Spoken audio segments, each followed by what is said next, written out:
ഹരി ഓം. എല്ലാവർക്കും പാർത്ഥസാരഥിയത്തിലേക്ക് ഹൃദ്യമായ സ്വാഗതം. കേരളത്തിൽ മലപ്പുറം ജില്ലയിൽ തിരൂർ താലൂക്കിൽ തിരുനാവായ ദേശത്ത് ഭാരതപ്പുഴയുടെ തീരത്തുള്ള അതിപുരാതന ക്ഷേത്രമാണ് തിരുനാവായ നാവാമുകുന്ദ ക്ഷേത്രം. ഇന്ന് നമ്മുടെ യാത്ര ഇവിടേക്കാണ്, മഹാമാഘ മഹോത്സവത്തിൽ പങ്കുചേരുവാൻ. ഹൈന്ദവ വൈഷ്ണവ വിശ്വാസപ്രകാരം ത്രിമൂർത്തികളിൽ ഒരാളായ ഭഗവാൻ ശ്രീ മഹാവിഷ്ണുവാണ് ക്ഷേത്രത്തിലെ പ്രധാന പ്രതിഷ്ഠ. നാവാമുകുന്ദൻ എന്ന പേരിൽ ഭഗവാൻ ഇവിടെ അറിയപ്പെടുന്നു. ഭഗവാനോടൊപ്പം സമ്പത്തിൻ്റെയും ഐശ്വര്യത്തിൻ്റെയും ഭഗവതിയായ ശ്രീ മഹാലക്ഷ്മിയും ഇവിടെ പ്രതിഷ്ഠിക്കപ്പെട്ടിരിക്കുന്നു. അതിനാൽ തന്നെ ലക്ഷ്മി നാരായണ സങ്കല്പത്തിലാണ് ഇവിടെ ആരാധന. ഉപദേവതകളായിട്ട് ഗണപതി ഭഗവാൻ, അയ്യപ്പസ്വാമി എന്നിവർക്കും സന്നിധികളുണ്ട്. കൂടാതെ പ്രധാന ശ്രീകോവിലിൻ്റെ പുറകിൽ മൃത്യുവിജയിയായ പരമേശ്വരൻ്റെ സങ്കല്പത്തിലുള്ള ആരാധനയും ഉണ്ട്. ഇത് അടുത്തുള്ള തൃപ്പങ്ങോട്ട് ക്ഷേത്രത്തിലെ പ്രതിഷ്ഠയാണെന്നാണ് വിശ്വസിക്കപ്പെടുന്നത്. പ്രതീകാത്മകമായിട്ട് ഒരു നന്ദി വിഗ്രഹം ഇവിടെ നമ്മൾക്ക് കാണാൻ സാധിക്കും. ഐതിഹ്യപ്രകാരം നവയോഗികൾ എന്നറിയപ്പെടുന്ന സഹോദരന്മാരായ 9 സന്യാസിവര്യന്മാരാണ് ഇവിടെ പ്രതിഷ്ഠ നടത്തിയത്. ഇവരിൽ ആദ്യത്തെ 8 വിഗ്രഹങ്ങൾ അന്തർധാനം ചെയ്തുവെന്നും അവസാനത്തെ യോഗി പ്രതിഷ്ഠിച്ച വിഗ്രഹമാണ് എന്ന് ക്ഷേത്രത്തിൽ ഉള്ളതെന്നും വിശ്വസിച്ചു വരുന്നു. തിരുനാവായ ക്ഷേത്രത്തിനടുത്ത് ഭാരതപ്പുഴയുടെ തീരത്താണ് ഇതിഹാസ പ്രശസ്തമായ മാമാങ്കം നടന്നിരുന്നത്. ശ്രാദ്ധപൂജകൾക്ക് പ്രസിദ്ധിയാർജിച്ചതാണ് ഇവിടുത്തെ നിളാതീരം. നാവാമുകുന്ദ ക്ഷേത്രത്തിലെ ഭഗവാൻ മോക്ഷദായകനാണെന്നാണ് എല്ലാ ഭക്തരുടെയും വിശ്വാസം. കർക്കിടകം, തുലാം, കുംഭം, ഇടവം എന്നീ 4 മാസങ്ങളിലെ അമാവാസ്യ നാളുകളിൽ ഇവിടെ മരിച്ചവർക്ക് വേണ്ടി ബലിയിടുവാൻ വൻ ഭക്തജനത്തിരക്കുണ്ടാവും. ഭാരതത്തിലെ 108 ദിവ്യദേശങ്ങളിൽ കേരളത്തിലുള്ള 11 ക്ഷേത്രങ്ങളിൽ ഒന്നാണ് നാവാമുകുന്ദ ക്ഷേത്രം. മേടമാസത്തിലെ വിഷു സംക്രമത്തിന് കൊടിയേറി കണി കണ്ടു തുടങ്ങി 10-ാം ഉദയത്തിന് ആറാട്ടോടുകൂടി അവസാനിക്കുന്ന 10 ദിവസത്തെ കൊടിയേറ്റുത്സവമാണ് ക്ഷേത്രത്തിലുള്ളത്. കൂടാതെ വൈകുണ്ഠ ഏകാദശി, സ്വർഗവാതിൽ ഏകാദശി, വൈശാഖ പുണ്യമാസം, കുംഭമാസത്തിലെ വെളുത്ത പക്ഷത്തിലെ ഏകാദശി, ചിങ്ങമാസത്തിലെ തിരുവോണം, കന്നിമാസത്തിൽ ഭഗവതി, പ്രധാനമായ നവരാത്രി, ദീപാവലി തുടങ്ങിയവയും അതിവിശേഷമാണ്. പൊതുവെ ഭഗവാൻ ശ്രീ മഹാവിഷ്ണുവിന് വ്യാഴാഴ്ചയും ലക്ഷ്മി ദേവിക്ക് വെള്ളിയാഴ്ചയുമാണ് പ്രധാനം. ഇനി മലബാർ ദേവസ്വം ബോർഡിൻ്റെ കീഴിൽ കോഴിക്കോട്ട് സാമൂതിരി രാജാവിൻ്റെ നേതൃത്വത്തിലുള്ളൊരു ട്രസ്റ്റാണ് ക്ഷേത്രഭരണം നടത്തുന്നത്. ഐതിഹ്യങ്ങൾ നോക്കുകയാണെങ്കിൽ ഐതിഹ്യ പെരുമകളാൽ സമ്പന്നമാണ് നിളാതീരത്തെ നാവാമുകുന്ദ ക്ഷേത്രവും നാവായ് മുകുന്ദ പെരുമാളും. മലയാളത്തിലും തമിഴിലും ധാരാളം പുസ്തകങ്ങൾ ഇവിടുത്തെ തേവരുടെ ഐതിഹ്യ കഥകൾ പറയുന്നുണ്ട്. 9 യോഗികൾ ഇവിടെ പ്രതിഷ്ഠ നടത്തിയെങ്കിലും 9ാമത്തെ തവണയാണ് പാൽപായസം തരാമെന്ന വ്യവസ്ഥയിൽ പ്രതിഷ്ഠ ഉറച്ചതെന്നും ഐതിഹ്യം പറയുന്നുണ്ട്. നാവാമുകുന്ദ ക്ഷേത്രത്തിനടിയിൽ നിരവധി വിഗ്രഹങ്ങളുണ്ടെന്ന് വിശ്വാസമുള്ളതിനാൽ ഇവിടെ അധികം പ്രദക്ഷിണം വെച്ചിരുന്നില്ല. ആദ്യം പ്രതിഷ്ഠിച്ച 8 വിഗ്രഹങ്ങൾ എവിടെയൊക്കെയാണ് എന്നറിയാത്തതിനാൽ ആഴ്വാഞ്ചേരി തമ്പ്രാക്കളും തിരുനാവായ വാദ്യാനും മുട്ടുകുത്തിയാണത്രേ ഇവിടെ പ്രദക്ഷിണം വെച്ചിരുന്നതും തൊഴുതിരുന്നതും. നവയോഗികളായ കവി, ഹരി, അന്തരീക്ഷൻ, പ്രബുദ്ധൻ, പിപ്പലായനൻ, ആവിർഹോത്രൻ, ദ്രുമിളൻ, ചമസൻ, കരഭാജനൻ എന്നിവർക്ക് ഭഗവാൻ ശ്രീ മഹാവിഷ്ണു ഇവിടെ ദർശനം നൽകിയിട്ടുമുണ്ട്. ധാരാളം യാഗങ്ങൾ നടത്തി പ്രസിദ്ധിയാർജിച്ച നവയോഗികളുടെ സാന്നിധ്യം സ്ഥലനാമത്തിന് കാരണമായി എന്ന് കരുതുന്നു. തിരുനവയോഗി എന്ന് പറയപ്പെട്ടിരുന്നത് പിന്നീട് ലോപിച്ച തിരുനാവായ എന്നുമായി മാറി എന്നതാണ് ഐതിഹ്യം പറയുന്നത്. നവയോഗികൾ ഓരോരുത്തരും അവരവരുടേതായിട്ട് ഓരോ വിഷ്ണു വിഗ്രഹം സൂക്ഷിച്ചിരുന്നു എന്നും അവരോരോരുത്തരും തങ്ങളുടേതായ വിഗ്രഹങ്ങൾ പ്രതിഷ്ഠിച്ചു. എന്നാൽ പ്രതിഷ്ഠ കഴിഞ്ഞ ഉടനെ അവ അന്തർധാനം ചെയ്യേണ്ടായി. കൃത്യമായ ചിട്ടകളൊന്നുമില്ലാതെ പ്രതിഷ്ഠാകർമ്മങ്ങൾ നടത്തിയതു കാരണമാണ് അവ അന്തർധാനം ചെയ്തതെന്ന് നവയോഗികളിലെ ഇളയവനായ കരഭാജൻ മനസ്സിലാക്കി. അതായത് അഭിഷേകം, അർച്ചന, നിവേദ്യം, ദീപം തുടങ്ങിയവ പ്രതിഷ്ഠാകർമ്മത്തിന് നിർബന്ധങ്ങളാണ്. അവയൊന്നുമില്ലാതെ പ്രതിഷ്ഠ നടത്തിയതാണ് അന്തർധാനത്തിന് കാരണം. തുടർന്ന് അദ്ദേഹം തൻ്റെ കൈവശമുള്ള വിഗ്രഹം കൊണ്ടുവന്ന് പ്രതിഷ്ഠിച്ചപ്പോൾ നിളാനദിയിലെ ഭാരതപ്പുഴയിലെ ജലം കൊണ്ട് അഭിഷേകവും താമരപ്പൂക്കൾ കൊണ്ട് അർച്ചനയും നടത്തി പാൽപായസം നേദിച്ച് നെയ്വിളക്ക് കത്തിച്ചാണ് പ്രതിഷ്ഠാകർമ്മം നടത്തിയത്. ഇന്നും കാല അവസ്ഥ ഭേദമന്യേ ക്ഷേത്രത്തിൽ അഭിഷേകത്തിനും നിവേദ്യത്തിനും ഉപയോഗിക്കുന്നത് ഭാരതപ്പുഴയിലെ ജലം തന്നെയാണ്.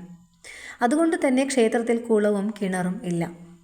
താമരമാലയും നെയ്വിളക്കും പാൽപ്പായസവും ഇവിടെ പ്രധാന വഴിപാടുകളായി തന്നെ തുടരുന്നു. ലക്ഷ്മി ദേവിയും ഗജേന്ദ്രനും. ലക്ഷ്മി സമേതനായ നാരായണൻ്റെ സങ്കല്പമാണ് നാവാമുകുന്ദൻ്റേത്. ലക്ഷ്മി നാരായണ സങ്കല്പത്തിലുള്ള പ്രതിഷ്ഠകൾ സാധാരണ ഉണ്ടെങ്കിലും ശ്രീ മഹാലക്ഷ്മിക്ക് തൻ്റെ വാമഭാഗത്ത് പ്രത്യേകമായൊരു സ്ഥാനവും പൂജയും ഒക്കെ ആയിട്ടുള്ള പ്രതിഷ്ഠകൾ അപൂർവമാണ്. അതിൽ തന്നെ കേരളത്തിലുള്ള ഏക ക്ഷേത്രമാണ് ഈ ക്ഷേത്രം. ഇതിന് ആധാരമായി പറയപ്പെടുന്നത് നാവാമുകുന്ദൻ്റെ ഭക്തവാത്സല്യം വെളിപ്പെടുത്തുന്നൊരു കഥയാണ് കേട്ടോ. വിഷ്ണുഭക്തനായ ഗജേന്ദ്രൻ ബ്രാഹ്മമുഹൂർത്തത്തിൽ നിളയിൽ സ്നാനം ചെയ്ത് അടുത്തുള്ള താമരപ്പൊയ്കയിൽ നിന്നും ഭഗവാന് നാവാമുകുന്ദന് ഏറ്റവും പ്രിയപ്പെട്ട താമരപ്പൂക്കൾ പറിച്ചു കൊണ്ടുവന്ന് നിത്യേന മുകുന്ദ വിഗ്രഹത്തിൽ അർച്ചന നടത്തിയിരുന്നു. ഒരു അക്ഷയ തൃതീയ നാളിൽ താമരപ്പൂക്കൾ ശേഖരിക്കുവാൻ ചെന്നപ്പോൾ മറ്റാരോ താമരപ്പൂക്കൾ പറിച്ചതിനാൽ ഗജേന്ദ്രന് താമരപ്പൂ ഒന്നും തന്നെ ലഭിച്ചില്ല. ഇതിൽ വിഷമിതനായ ഗജേന്ദ്രൻ തൻ്റെ സങ്കടം നാവാമുകുന്ദനോട് പറയുവാൻ ചെന്നപ്പോൾ ഭഗവാന്റെ വിഗ്രഹത്തിൽ നിറയെ താമരപ്പൂക്കൾ മൂടിയിരിക്കുന്നത് അദ്ദേഹം കണ്ടു. തനിക്ക് മുൻപ് ആരോ താമരപ്പൂക്കൾ പറിച്ച് ഭഗവാൻ അർച്ചന നടത്തിയതായിട്ട് അദ്ദേഹം മനസ്സിലാക്കി. അതിൽ മനംനൊന്ത് അദ്ദേഹം ആ മുകുന്ദപാദങ്ങളിൽ സാഷ്ടാംഗം പ്രണമിച്ചു. തൻ്റെ ദുർവിധിക്ക് കാരണം എന്താണെന്നും അത് പരിഹരിക്കുവാൻ തനിക്ക് കഴിവുണ്ടാക്കി തരണം എന്നും വിലപിച്ചുകൊണ്ട് ഗജേന്ദ്രൻ ശ്രീ മുകുന്ദനോട് മനമുരുകി പ്രാർത്ഥിച്ചു. അങ്ങനെ ഭഗവാൻ അവിടെ അദ്ദേഹത്തിന് മുൻപിൽ പ്രത്യക്ഷനായി.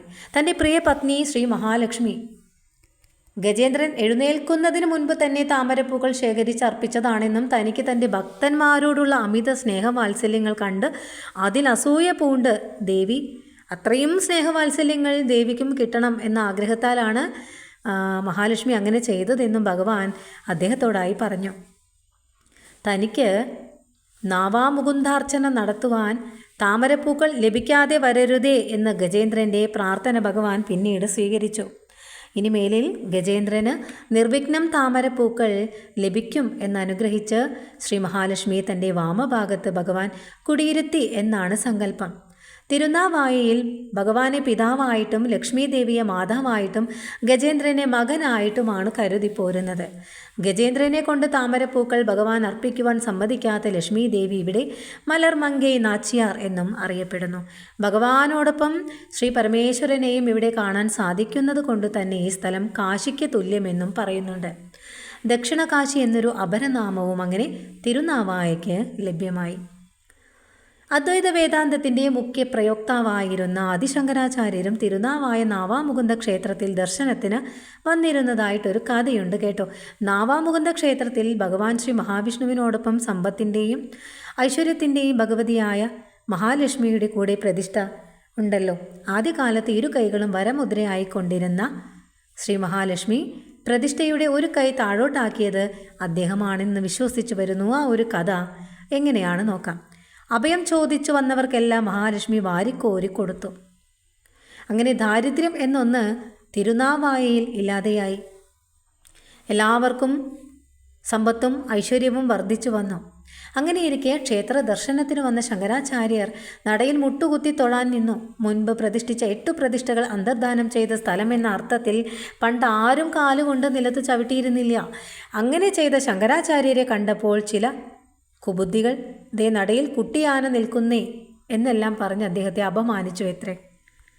ഇത് അവരുടെ ഐശ്വര്യത്തിൻ്റെയും പണത്തിൻ്റെയും അഹങ്കാരം കൊണ്ടാണെന്ന് മനസ്സിലാക്കിയ ശങ്കരാചാര്യർ ഉടനെ ശ്രീ ഭഗവതിയെ ധ്യാനിച്ച് പ്രത്യക്ഷപ്പെടുത്തി ഒരു കൈ കീഴ്പോട്ടാക്കണമെന്ന് അഭ്യർത്ഥിക്കുകയുണ്ടായി. അങ്ങനെയാണ് മഹാലക്ഷ്മി വിഗ്രഹത്തിൻ്റെ ഒരു കൈ കീഴ്പോട്ടായത്. അതോടുകൂടി തിരുനാവായ ഗ്രാമം സാധാരണഗതിയിലായി എന്നും ഒരു കഥ കൂടിയുണ്ട്. ഇനി പണ്ട് ഈ സ്ഥലത്തൊരു യാഗം നടത്തുവാൻ വേണ്ടിയിട്ട് ത്രിമൂർത്തികളും ദേവേന്ദ്രനും തീരുമാനിച്ചു. അതിനായിട്ട് ശിവഭഗവാനും ബ്രഹ്മദേവനും നദിയുടെ തെക്കേക്കരികിലും വിഷ്ണു ഭഗവാനും ദേവേന്ദ്രനും വടക്കേക്കരികിലുമായിട്ട് താമസിച്ചു. നിർഭാഗ്യവശാൽ ഇവരുടെ പത്നിമാർ പരസ്പരം ശപിച്ച നദികളായി മാറേണ്ടായി.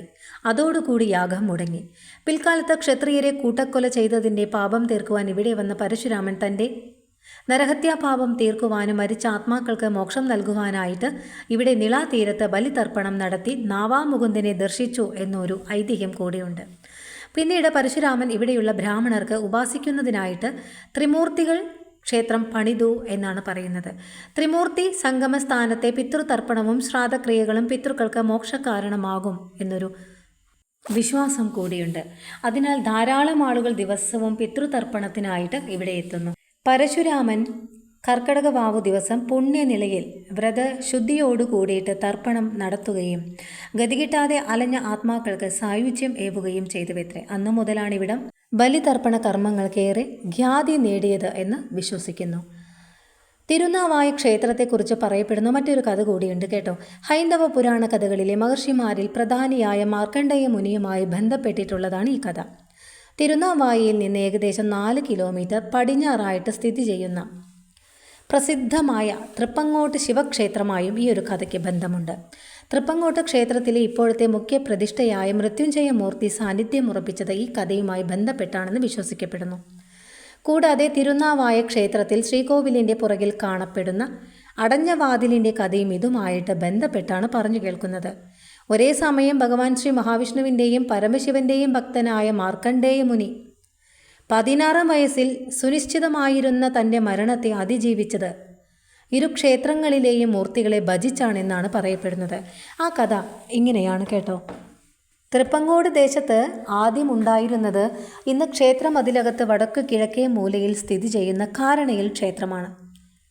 അക്കാലത്ത് അവിടെ അടുത്ത് താമസിച്ചിരുന്ന താപസശ്രേഷ്ഠനായ മൃഗണ്ഡു മഹർഷിക്കും പത്നി മദ്രുവതിക്കും വിവാഹം കഴിഞ്ഞ് ഏറെ കാലം കഴിഞ്ഞിട്ടും സന്താന സൗഭാഗ്യം ഉണ്ടായില്ല.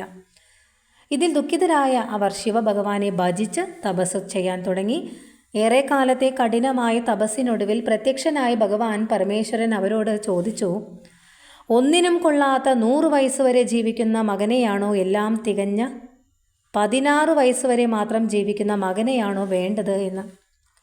ഈ ചോദ്യം ഇരുവരെയും ദുഃഖിതരാക്കി. എങ്കിലും ഒന്നിനും കൊള്ളാതെ ദീർഘായുസ്സായിരിക്കുന്നതിലും നല്ലത് എല്ലാം തികഞ്ഞ അല്പായുസ്സു മാത്രമായിരിക്കുന്ന മകനെയാണ് വേണ്ടത് എന്നവർ തീരുമാനിച്ചു. അങ്ങനെ അവർക്ക് ജനിച്ച മകനാണ് മാർക്കണ്ഡേയൻ. വളരെ ചെറുപ്പത്തിൽ തന്നെ മാർക്കണ്ഡേയൻ വേദങ്ങളും ശാസ്ത്രങ്ങളും മറ്റും അഭ്യസിച്ച് മിടുക്കനായി. മകൻ്റെ ഓരോ പിറന്നാളും മൃഗണ്ഡു മുനിയെയും മദ്രുവതിയെയും അത്യധികം വിഷമിപ്പിച്ചു, വേദനിപ്പിച്ചു. അങ്ങനെയിരിക്കെ ഒടുവിൽ 16ാം പിറന്നാളും അടുത്തെത്തി. മാർക്കണ്ഡേയൻ്റെ ആയുസ്സിൻ്റെ അന്ത്യം അടുത്ത വിവരം അറിഞ്ഞ് യമദേവൻ തൻ്റെ വാഹനത്തിൻ്റെ പുറത്തേറി യാത്രയായി. ഈ സമയം മാർക്കണ്ഡേയൻ തിരുനാവായ ക്ഷേത്രത്തിൽ ദർശനം നടത്തുകയായിരുന്നു. പെട്ടെന്നാണ് യമദേവൻ തൻ്റെ പിന്നാലെ വരുന്നത് മാർക്കണ്ഡേയൻ കണ്ടത്. ഇത് കണ്ട് ഭയപ്പെട്ട മാർക്കണ്ഡേയൻ ശ്രീലകത്ത് കടന്ന് നാവാമുകുന്ദനെ ശരണം പ്രാപിച്ചുവെത്രേ. ഭഗവാൻ അപ്പോൾ അദ്ദേഹത്തോട് ഇപ്രകാരം പറഞ്ഞു, മാർക്കണ്ഡേയ, യമദേവനുമായിട്ട് ഏറ്റുമുട്ടാൻ സാക്ഷാൽ മഹാദേവനു മാത്രമേ സാധിക്കൂ. അതിനാൽ നീ മഹാദേവനെ ശരണം പ്രാപിക്കുക. അതിനൊരു വഴിയുണ്ട്. പടിഞ്ഞാറേ നടയിലൂടെ അടുത്തുള്ള തൃപ്പങ്ങോട്ട് ക്ഷേത്രത്തിൽ പോവുക. നിനക്ക് ഞാൻ കുറച്ച് കല്ലുകൾ തരാം. യമദേവൻ അടുത്തെത്തുന്നു എന്ന് തോന്നുമ്പോൾ ഉടനെ അവയെടുത്ത് പിറകിലേക്ക് എറിയുക. അങ്ങനെ പോയാൽ യമദേവനിൽ നിന്ന് നിനക്ക് രക്ഷപ്പെടാം. തുടർന്ന് ഭഗവാൻ മാർക്കണ്ഡേയന് 12 കല്ലുകൾ സമ്മാനിച്ചു. പുറത്ത് കാലനെ കണ്ട, അതായത് യമദേവനെ കണ്ട ഭഗവാൻ ഉടനെ തൻ്റെ ശ്രീലകത്തിൻ്റെ പുറകിൽ പടിഞ്ഞാറ് ഭാഗത്ത് ഒരു വാതിലുണ്ടാക്കി. മാർക്കണ്ഡേയൻ അതിലൂടെ ഇറങ്ങി ഓടി. പിന്നീട് അത് അടച്ചു എന്നാണ് പറയുന്നത്. പിന്നീട് ഇതുവരെയും അത് തുറന്നിട്ടില്ല. ഇന്നും ആ വാതിൽ തിരുനാവായ ക്ഷേത്രത്തിൽ കാണാം. അങ്ങനെയാണ് ഇവിടെ പ്രതീകാത്മകമായിട്ടൊരു നന്ദി വിഗ്രഹം വന്നത്. നാവാമുകുന്ദൻ പറഞ്ഞതുപോലെ മാർക്കണ്ഡേയൻ ചെയ്തു. യമദേവൻ അടുത്തെത്തി എന്ന് തോന്നുന്ന അവസരങ്ങളിലെല്ലാം അദ്ദേഹം കയ്യിലുള്ള കല്ലുകളെടുത്ത് അദ്ദേഹത്തിന് നേരെ എറിഞ്ഞു, അതായത് യമദേവന് നേരെ എറിഞ്ഞു. എന്നാൽ കല്ലുകൾ 12ഉം തൃപ്പങ്ങോട്ട് ക്ഷേത്രത്തിൽ എത്തും മുൻപ് തീർന്നിരുന്നു. എങ്ങനെയോ ഓടി ഒടുവിൽ ക്ഷേത്രനടയിൽ എത്തിയപ്പോൾ ഒരു കൂറ്റൻ പേരാൽ മരം വഴി തടസ്സപ്പെടുത്തിക്കൊണ്ട് നിൽക്കുന്നു. വഴി ചുറ്റി വരിഞ്ഞു പോയാൽ യമദേവൻ തന്നെ പിടിക്കുമെന്ന് മനസ്സിലാക്കിയ മാർക്കണ്ഡേയൻ വഴിയുണ്ടാക്കുവാനായിട്ട് ഈ പേരാൽ മരം നെടുകെ പിളർന്നുവെത്രേ.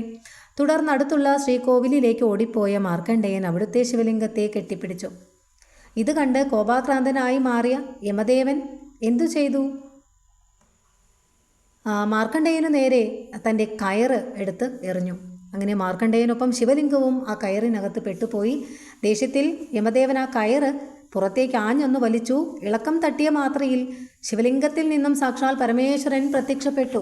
വലിയൊരു ഏറ്റുമുട്ടൽ തന്നെ അവിടെ ഉണ്ടായി. ഒടുവിൽ കോപാകുലനായ ഭഗവാൻ തൻ്റെ ശൂലം കൊണ്ട് യമദേവനെ വധിച്ചു.